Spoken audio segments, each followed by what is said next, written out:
আউযুবিল্লাহি মিনাশ শাইতানির রাজিম। বিসমিল্লাহির রহমানির রহিম।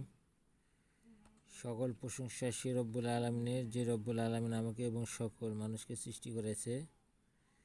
সে রব্বুল আলামিনের প্রতি শুকরিয়া আদায় করি, সকলেই বলি আলহামদুলিল্লাহ। প্রিয় দর্শক ভাই ও বোনেরা, আজকে আমি আপনাদের মাঝে একটি নতুন তদবির নিয়ে হাজির হয়েছি। এই তদবিরটি হলো শত্রুকে হাত পা অবশ করে দেওয়া। আমরা অনেকে শত্রুর মাঝে পড়ে রয়েছি, শত্রু আমাদের পিছু ছাড়ছে না, শত্রুর অত্যাচারে ক্লান্ত হয়ে গিয়েছি। শত্রু আমাদেরকে বারবার জ্বালা যন্ত্রণা অত্যাচার করে থাকে।